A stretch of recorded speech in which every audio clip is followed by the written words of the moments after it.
the new time capsule that the students that are currently at Henry County Middle School will replace a new time capsule on May 6th of this year to be open 25 years from now. And so, like I said, we're inviting the community, everybody that has any ties to Henry County Junior High or Henry County Middle School to come back and be a part of this event that's going to take place all day long on May 6th. Thank you for that presentation.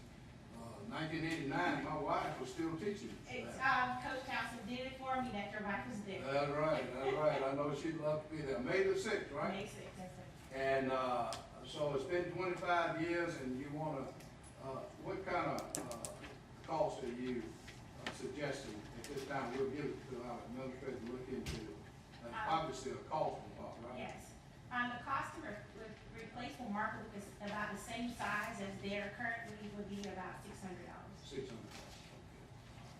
Okay. Ed, if you'll consider that it's a timely event for us, and fair that we set a precedent back some time ago, which I think is a good thing. And any council members have any questions of Ms. Gorham, Ms. Wood? What talented ladies? You just have to appreciate those ladies every year when we go out to down the middle school. Gail Notti. Do we need to make an official? We're going to get Fred to look into it and let him find the problem. All right. I would like to say thank you for coming. And the Henry County Middle School is our middle school here in the city of McDonough, and it does service, our citizens here in the city of McDonough. And since I taught there for over 20-some odd years, I would like to say that I know that it has produced a lot of very, very influential and great people, and that have that still live within our community and support our community, and those that have gone beyond our borders and have certainly contributed in major ways to to our state and our country. And I know that there are a number of people who sit here who attended there. So it will be a great day, and it'll be exciting and fun, I think. Thank you. But we're looking into the possibility. We have a number of people that are interested in dollars, and we're going to have to kind of reassess where we are. But we'll certainly look into this, and you'll be hearing from us reasonably soon, okay? Mayor, I do know that they need to know almost right away, because May 6th is around the corner, and this is not something that we can deal with. I don't know how the council overall feels about it, but I feel this is something that we need to take care of. And we don't want to leave it in a situation where they don't have this available, nor is the city participating in it. You will hear from us. Okay. Soon. Thank you. Thank you, ladies. Thank you so much. Thank you. Move down to item number 8, ladies and gentlemen, back in December, I suggested that maybe we need an organizational assessment and analysis of the city. We have not had one in a number of years. Talked to 3 firms, we ended up with 2, one Springfield, Mercer Group. I'm going to call on the gentleman from Mercer Group, Mr. James Mercer, the president, not here, but senior vice president here, Stephen Egan. And Stephen, I want to welcome you here to our council meeting. If you can come to the podium, and he's going to make about a 15-minute presentation of the request that I have made. And then we'll take a 5-minute break, and he may have a staff member with him within Springstead, and that's Mr. John Ansavino. Both are well-qualified organizations, and I just think it's something that we need to address. And after he makes his presentation and Mr. Ansavino makes his, I'll be talking with the council members and see what their feeling is relative to this. And Steve will make some decisions relative to this. If we have a call meeting in March, the latter part of March, for SWAS, I'm going to add that to the agenda. But certainly by April 3rd, we will have made a decision. Here again, on behalf of the council and those citizens present, I'd like to welcome you and look forward to your presentation. I see you have given us got a fact sheet here, which I think is helpful, and you have the floor. Thank you for coming. Thank you. I want to introduce introduce my associate, Inga Kennedy. And Inga is the president of an affiliated firm called Planners for Environmental Quality, PEQ, and she's up in Union City. And Inga has a history with our firm going back 20 years or more. She was a consultant with the Mercer Group and decided she'd rather do urban planning all the time. And so now we get to work together now and then on projects. Ms. Kennedy, welcome. Thank you for being here. Good to be here. Yes, And I'm going to talk for just a couple of minutes, and then Inga is going to tell you some of the things as we go down here. very good. We are so glad to be here. I would remind you that we have a 25, 27-page proposal that really outlines exactly what we propose to do and what it would cost with a couple of options. And so you can read that. And I thought it might be more interesting for you, since you haven't done a study like this in a long, long time, to talk about, you know, why cities ask for consultants to come and do these kinds of studies. And over the years, between Jim Mercer and myself and Inga and John Wolf, who's in the proposal, we've done over 500 studies similar to these. And they tend to be done because there's budget or revenue limitations or pressure, and particularly trying to fund salaries, dealing with declining property tax revenues after the recession of 2008. Sometimes it's because you have problems, management, operational, or customer service problems, and you need to deal with those to give citizens the service they expect. Also because of growth. Sometimes a community from 10 years ago is radically different than the community today and the community 10 years from now, because they have to deal with growth of different kind. And I can tell by the road coming in that you're in a growth corridor. And so that means you have to figure out what resources police and Number two is that this kind of a process commits to greater efficiency and effectiveness in delivering services. To you, your clients are the city members of the community of the city of McDonough, and you're bound and required to deliver efficiency to them, and that's important to make sure that you do that at all times.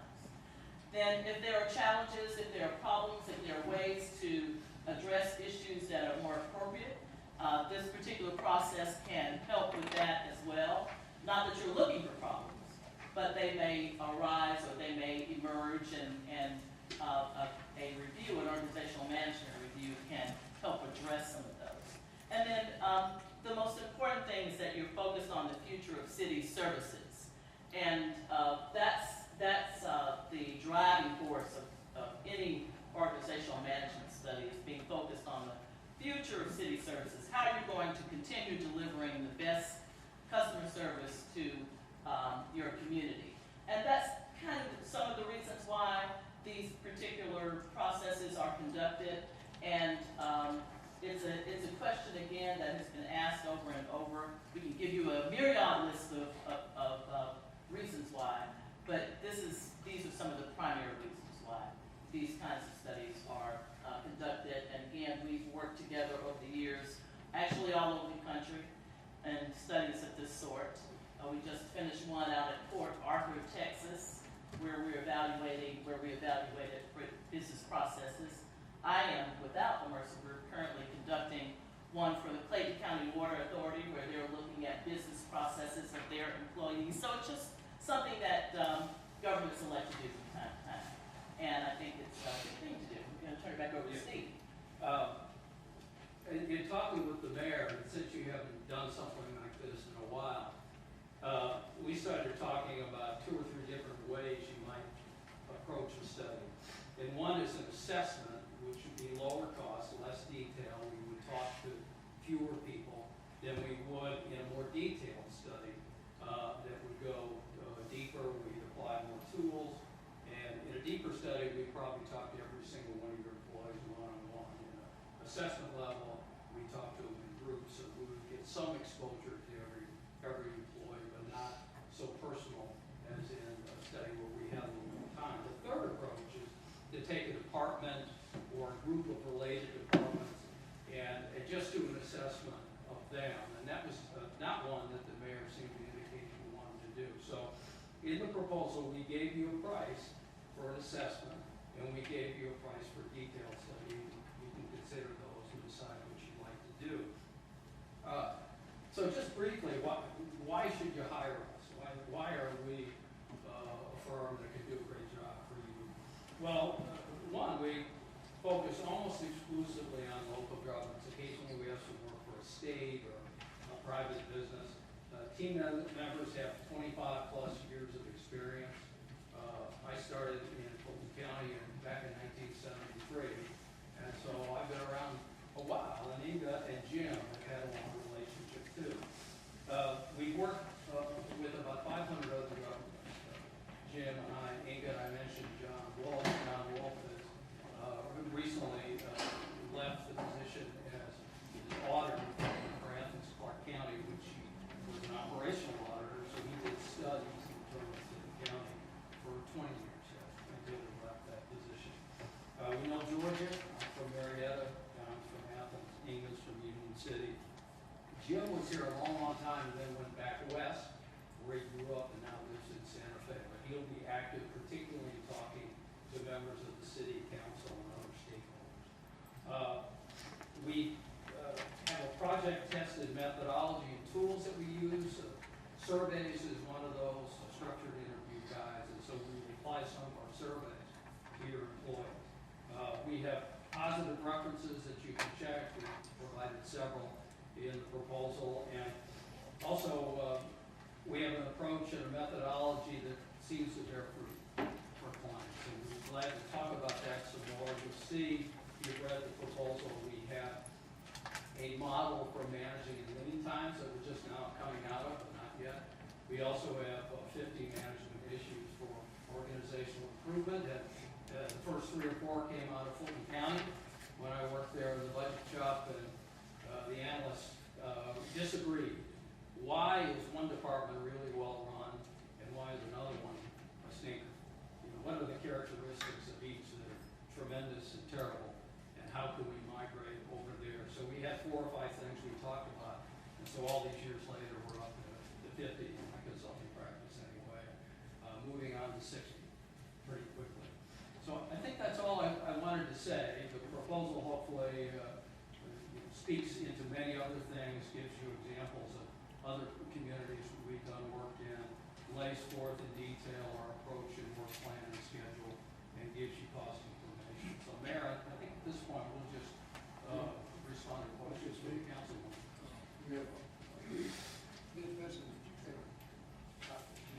I have it, yes, sir. Thank you. Okay, Steve, thank you, and what we're gonna do, I'm gonna give the council, we're gonna have about 15 minutes of questions from any member of the council as it relates to it, and I have provided, everybody has a copy of your proposal at their disposal. Some of them already read those, but there may be some questions that they may have, and you and Ms. Kennedy here, and of course, ladies and gentlemen, we welcome those. So I'm gonna open the floor for members of the council, some questions relative to the comments that he's made and the proposal that you may or may not have already seen. So anyone, have any questions? Well, Mayor. yes, ma'am. Hi, Yes, ma'am. Steve. Hi.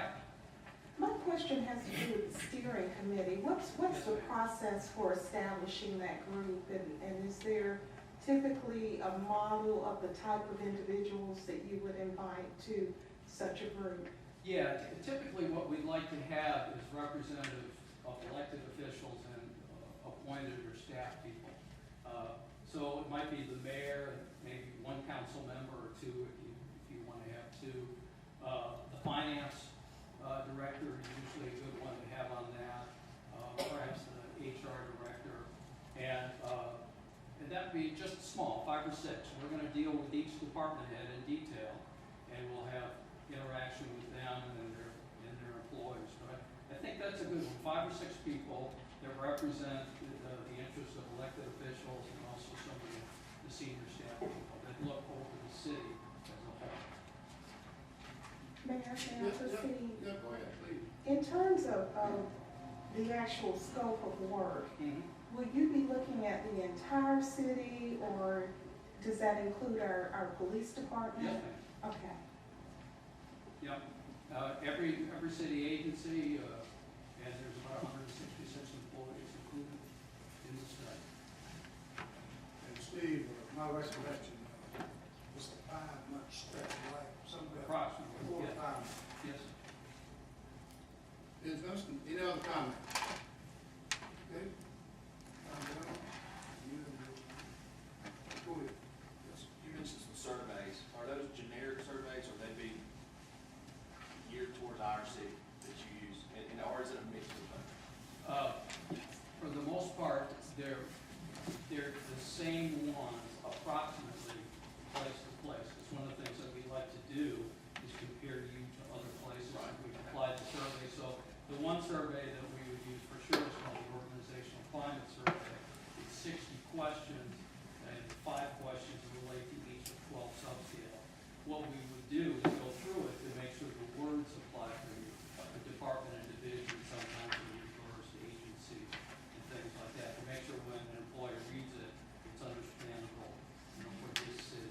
Okay, that's exactly what I'm wondering. Yeah, we do have some flexibility. We have a resources survey, and we have one for personal practices that we can tailor here. The organizational climate survey, yes, we have to stick with 60 questions because it's computer score. But the others, we have some flexibility. If you have a particular issue related to resources or HR practices, we could add questions if you like. Thank you. Ms. Knight? I would be especially interested in how you approach the issue of determining if communication among departments Yeah. is accurate, and if it's substantial enough, Yeah.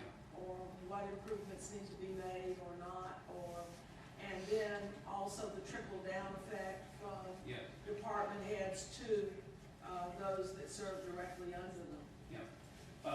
We're interested in within departments to make sure there's clear communication and across departments, and then particularly from the mayor and the council down to individual employees, so the work of employees is aligned with what you would like to see them to do in a kind of a broad scale. So what we do is we tend to go through a set of interviews that starts with department heads and works down, and that's one of the topics that we explore. And then when we come back up to the top, we talk to the management team, and then at some point, we probably pull together related departments, and police and fire for sure, any development related or inspection related departments, the ones that naturally need to communicate well with each other. When we get later in the process, we sit them down and we tell them what we've learned and we get their reaction. So you would be grouping the departments, for instance, like Public Works and the Community Development Department and the Economic Development Department, all interplay. Yes, ma'am. The ones that naturally work together, they talk together, because one of the most important things that we're going to be assessing in the study is not just communication, but handoffs. For example, in a plan review, the fire department is going to do a review for the fire safety code, and then they're going to give it to somebody else, and somebody else is going to do something. So every one of those handoffs has to be perfect and within the time perspective, the expectations that you set for that process. Steve, how much existing data / concerns do you take into the evaluation? Well, one of the things that we try to do, and this comes from me, is honor the people that we're studying. And so that means basically your employees, and give them a chance to speak to us. This may be the first time in their career that somebody like Inga and myself is going to come and talk to them and listen to them and take seriously any concerns that they have. And so that's really important. The corollary to that is confidentiality, so that no one gets hurt by speaking their mind to us or by filling out a questionnaire. And the questionnaires that we use, we don't put people's names on them, we put numbers. So it might be organization 100 is police, and then there's various codes for the subgroups in police to answer that. We want to group 6 or 8 people minimum, so that no one's answer is sort of jumps out,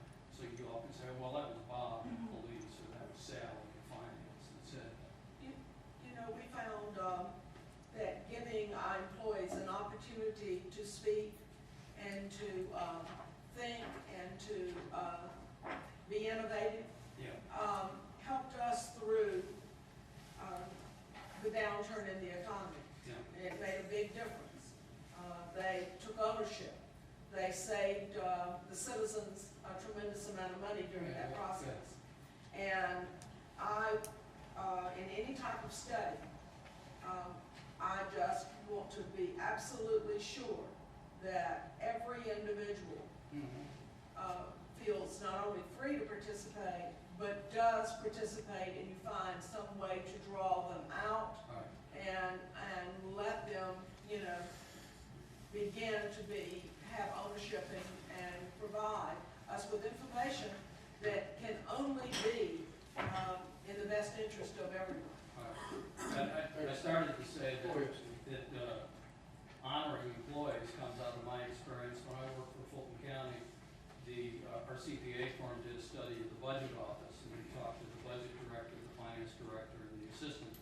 It didn't talk to any of the budget analysts, and I was one of those. And so when the study came out, the analyst group felt like it was off, it was incorrect, and they hadn't fully listened. So, as I transitioned from working in government to being a consultant, I felt like I needed to offer people the opportunity to influence me in some way or multiple ways, conversation, survey, and the like. We also have an email account where people can, Mercer Group, study comments, Gmail, so people can email us. Sometimes we come in and we ask questions, and it really starts them thinking, and it isn't until 4 days later that they, I should have said this. So we have processes for pick up those kinds of comments. Mayor, Go ahead. Yes, Just listen to you, I know you said you had been about 10 years or whatever. Now, each department should be, waiting, I know you said you do it in groups, each department should be waiting that department. well, each department stands alone, so we would work with departments. But departments that have interaction in terms of process and responsibilities, we want to also look across departments and see how those interactions and those handoffs go. So we need to know the departments, know the process, before then we come up to a higher level and say, how are police and fire doing?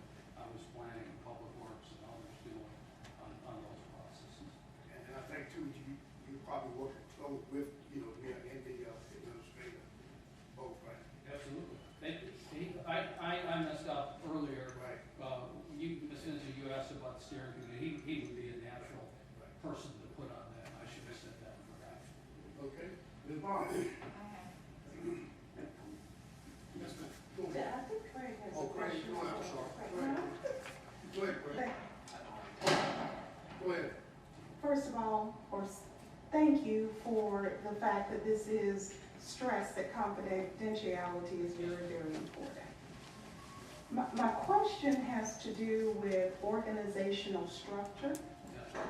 And I know you are evaluating the efficiency of our current system, but I do want to ask a very specific question. I need to be very, very clear about this point, that this is not an indictment against our chief. It's just a recent concern that's come to our attention. We are a city that's grown very, very rapidly. And so one of the systematic structures that we currently have in place is that we have a municipal court that's also overseen by our police chief.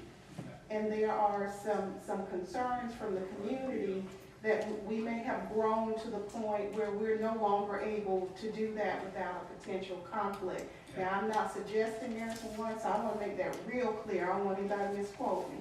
But what I am asking is, in terms of your evaluation of the city, will you be looking at those types of structures as well? Yes, it's not only who fits together, but who should be separate. Okay. And we'll also be looking at a different level, and that is what businesses are you in? Police, fire, public works, and others. And what should you be? And who else is a partner in delivering services? Public works, for example, counties often do work within cities on county roads, special services. Sometimes they So we want to look at how all those partnerships and collaborations work as well. But you're right, courts often are separated from the police department or independent agency that would report to the mayor or to the council, however you'd like it to be. So that's a great question. But the question, the answer is also that, no, we are not looking at any specific department or any individual to attempt to look at or determine what they're doing and how they're doing it. We're looking across the board at how it works. So you may be having there may be internal issues. We're not bringing that to the table when we come to this process. And our little snapshot of 4 or 5 months working with you is really not enough to evaluate a department. And again, what I said was not an indictment Yes, against the yes. department. We just want to make sure that given 2014, Yes. that we are adequately addressing the concerns of our citizens as well as providing the level of service that we should be doing. All right, any other question of Mr. Eaton or Ms. Kenny? We're under budget here.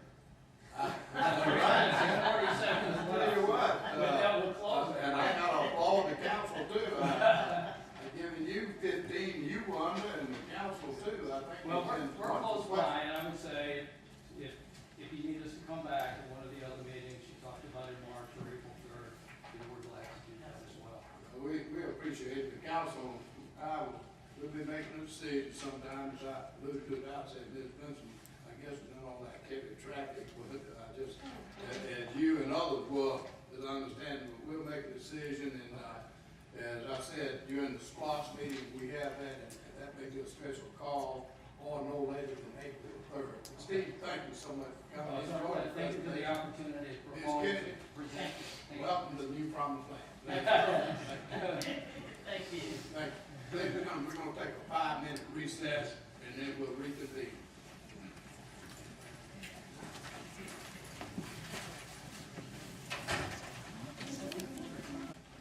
Well, what that means is that essentially, if you look at your budget, you produce service to the citizens of the city of McDonough.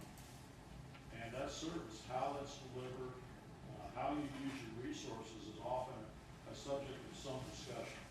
And so we want to work with you in the areas of organizational management and human resources analysis to assist you in determining your level, if your levels of service are where they should be, if your staffing levels are correct. We've been doing these types of studies for 25 years, and the team that I'll introduce you to in just a moment consists of senior professionals from local government who have worked in city government, county government, town administration, finance, human resources, all over the country. We are preferred providers or endorsed providers for similar types of services for the North Carolina Association of County Commissioners and the North Carolina League of Municipalities, and most recently the Association of County Commissioners here in Georgia, where we'll be doing human resource studies for counties here in Georgia as an endorsed provider.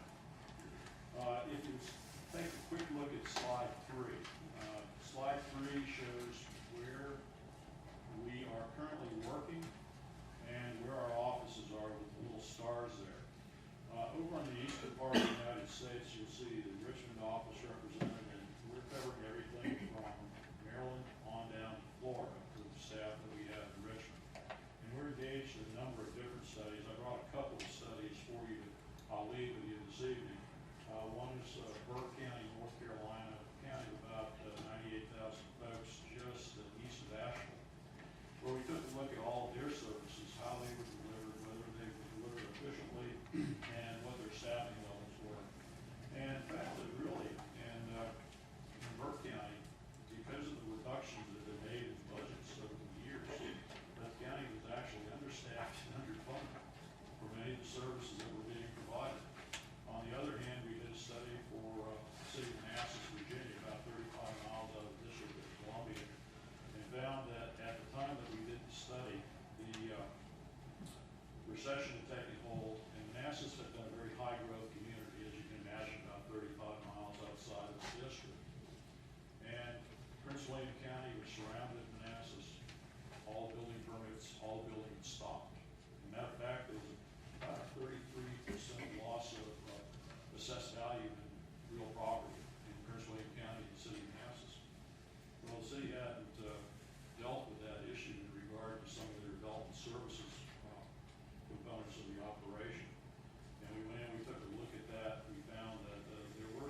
I was there, as the city manager there.